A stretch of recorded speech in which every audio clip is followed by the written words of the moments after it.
It's not about food. It's about keeping those ants in line. That's why we're going back.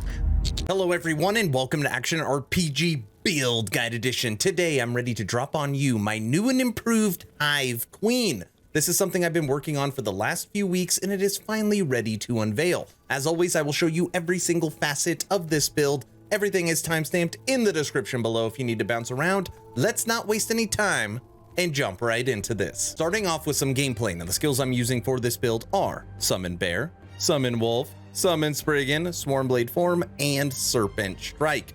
And during the skills breakdown, I will actually give you a few options when it comes to skills, but this is how I like to run it.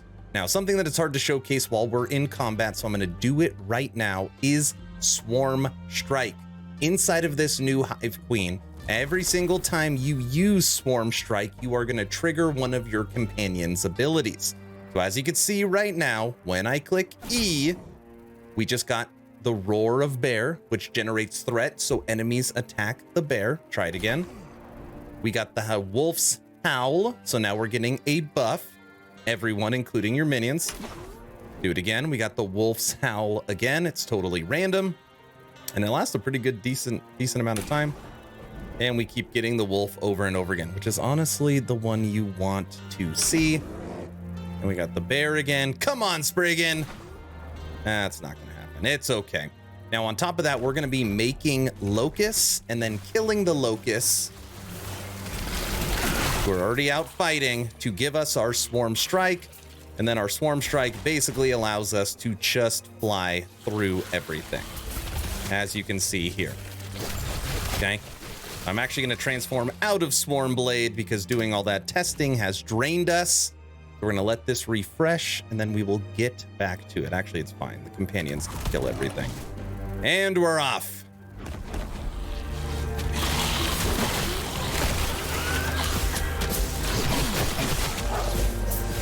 Very strong, very fast build.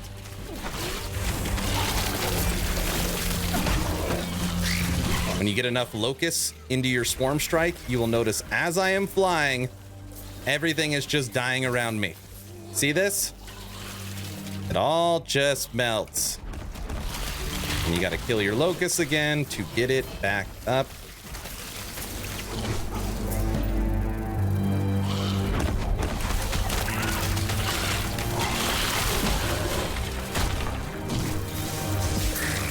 Just fly. Good night, spiders. Just fly through it. Pretty stinking easy.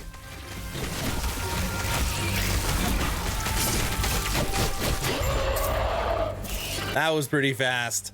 Let's do another one. And we're off. All right. So as you can see, anything I normally fly through just kind of disintegrates. And the more locusts you hit, the stronger it is. That is why we don't use big locusts. We want little locusts. More hits, more shred, and stronger Swarm Strike. So it all works out perfectly. Get up here, minions. Oh, wow, this is a fast one.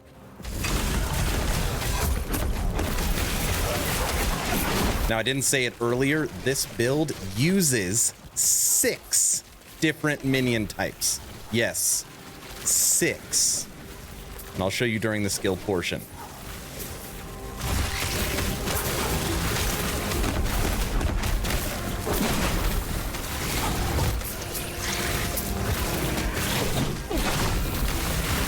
Pretty easy. We're literally just flying around. Use our Serpent Strike to get our life up as a good sustain and get armor shred. But for the most part, your minions and your strike do everything else.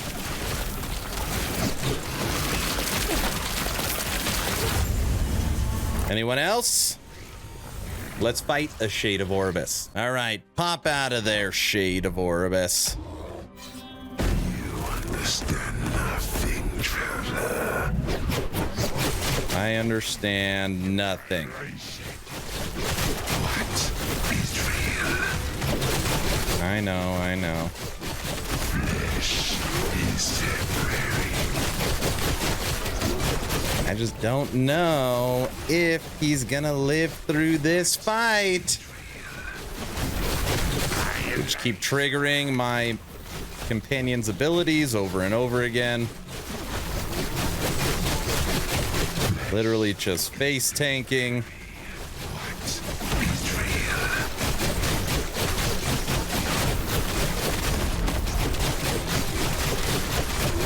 And with kill threshold, you are dead. Let me show you how to recreate this build. Now let's break down the skills for this new and improved Hive Queen. And I'm going to take you through the route I went so you know which way to go.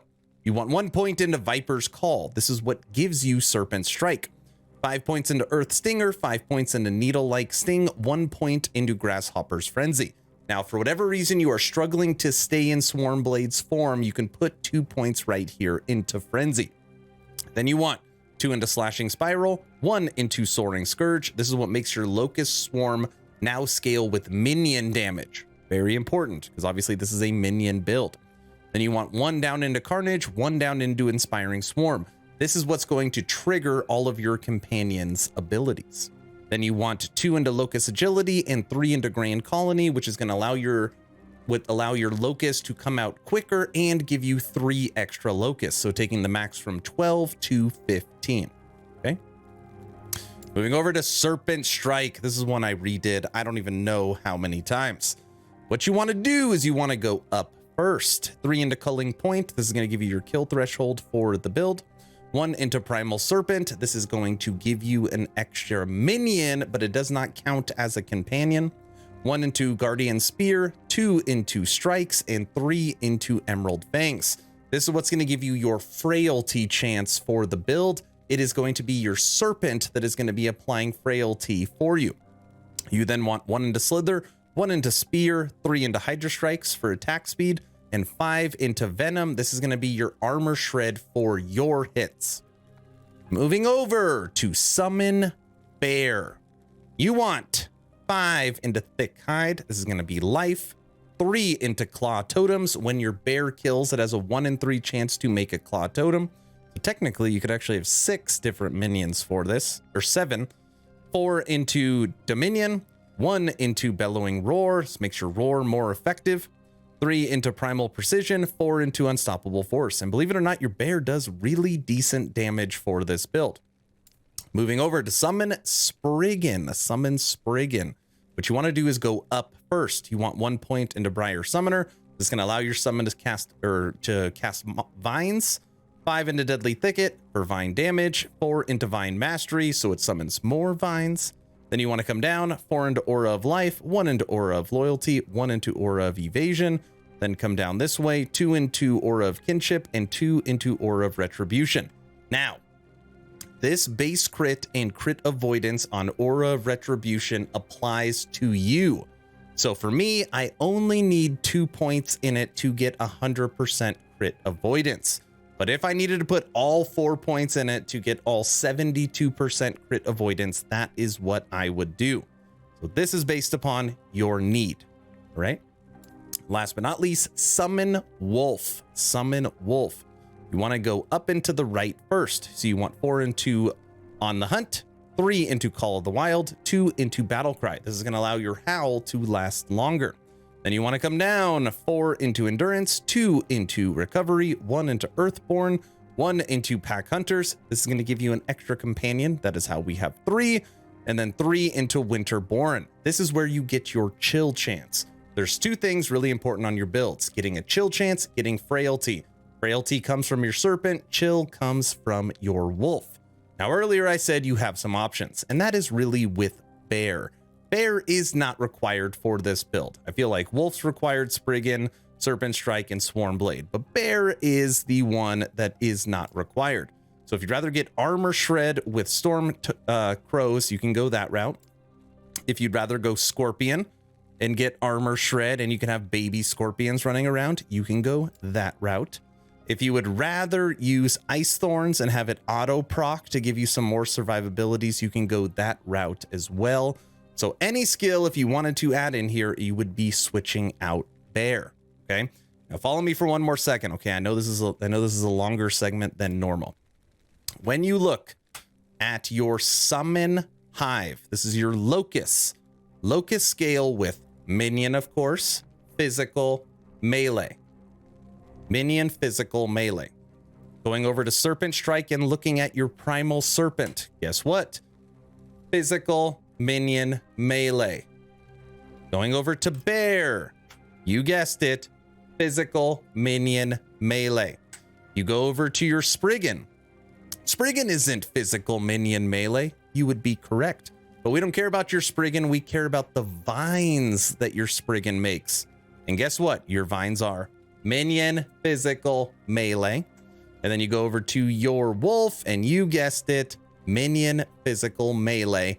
And even on top of that, if you want to go to your bear, who can summon a claw totem, minion, physical, melee.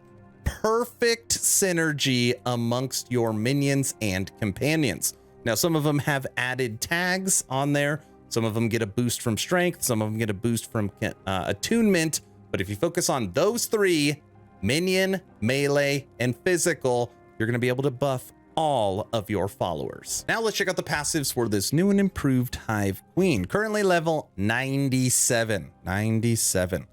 You want 32 points into the base class, starting with Gift of the Wilderness, 6, 8 into Natural Attunement, 1 into Primal Strength, 1 into Harmony of the Blades, 5 into Hunter's Restoration, 6 into Survival of the Pack, and 5 into Hunters.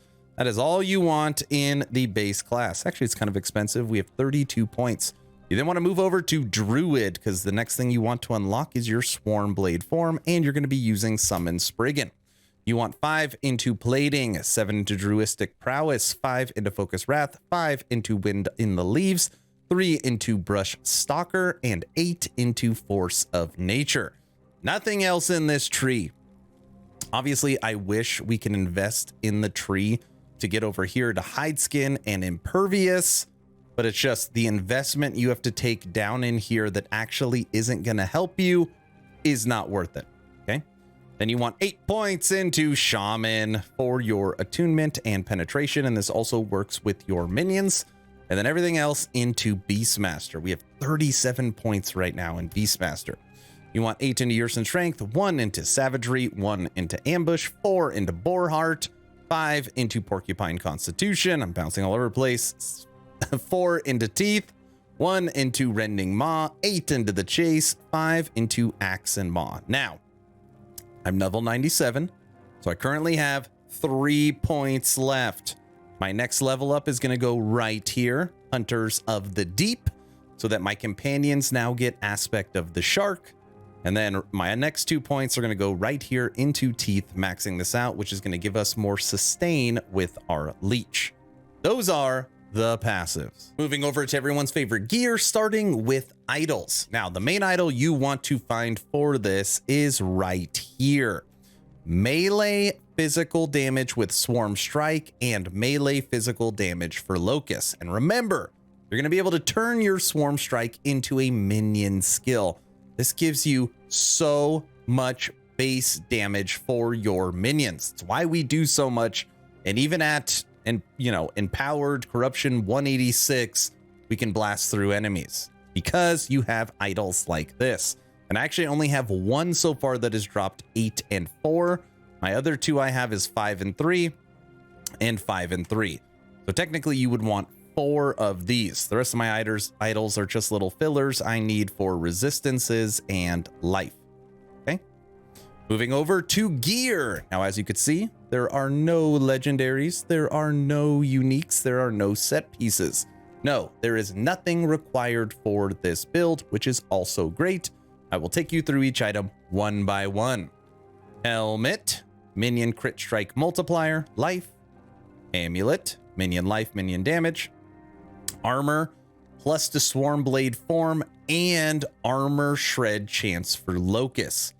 Armor shred chance for Locust. If you don't put this on there, okay, you will get 50, 60 stacks. You could still get a decent amount of stacks with your Locust.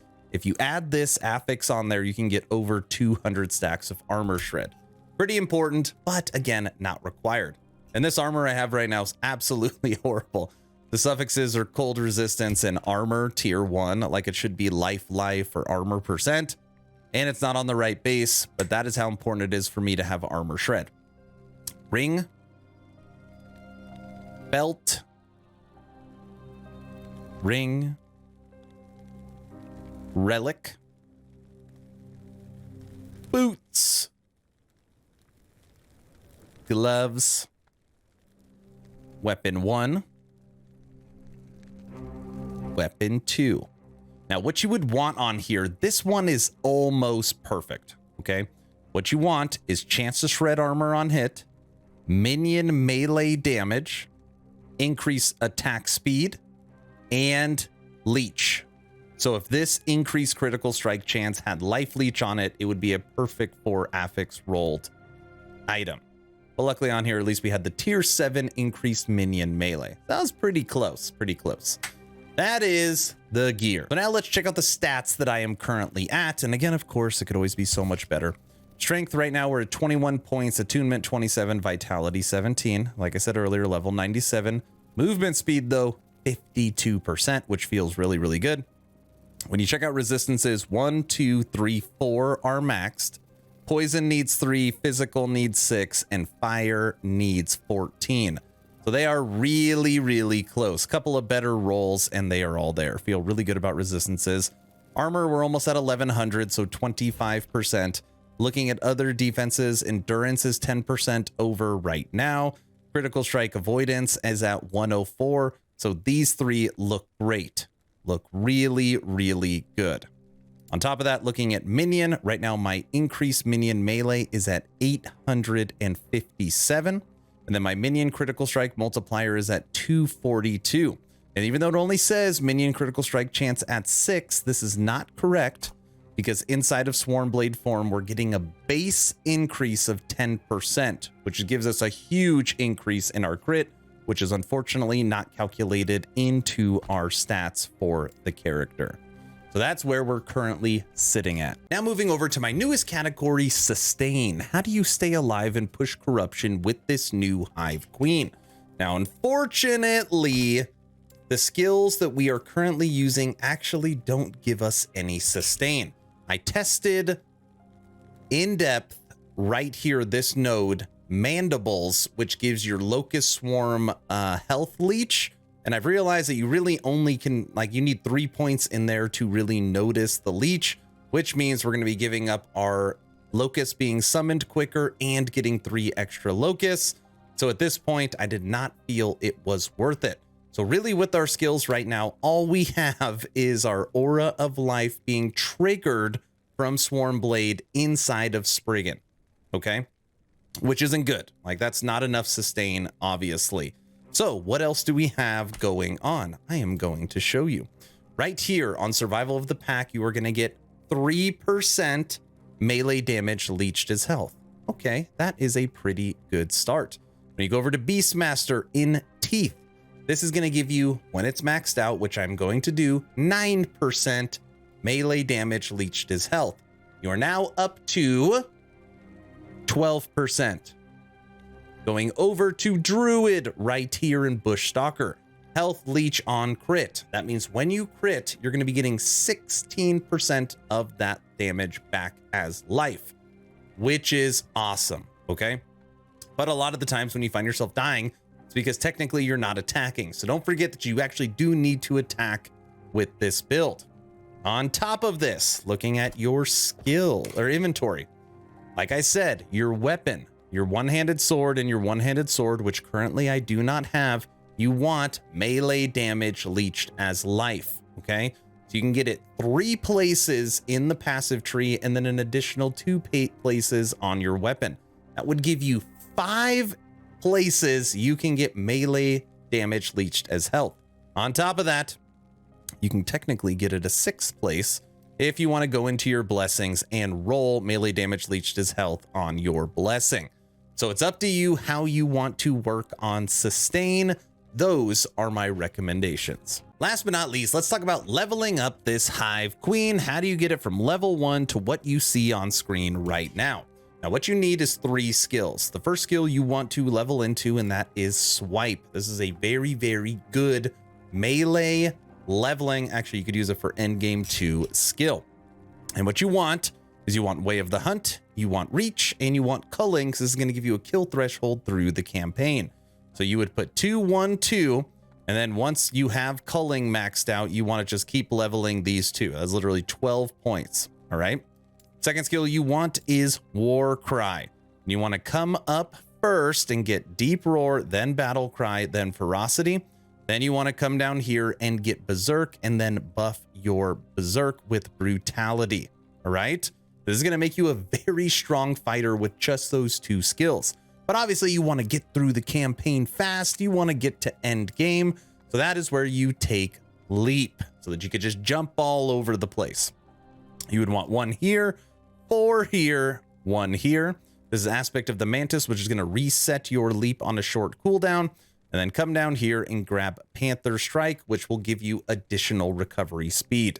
I know it sounds crazy. With those 3 skills, you will beat the whole campaign and have no problems. All right, everyone, that's the build guide. What do you think of my new and improved Hive Queen? Is there something I missed? Is there something I could do to take this to the next level? Let me know your thoughts in the comment section below. 2 asks at the end of this video. Ask number 1, I'm hoping today is the day I have earned your subscription. Hoping today is the day you make the decision to push that little red button. Of course, only if you think I deserve it.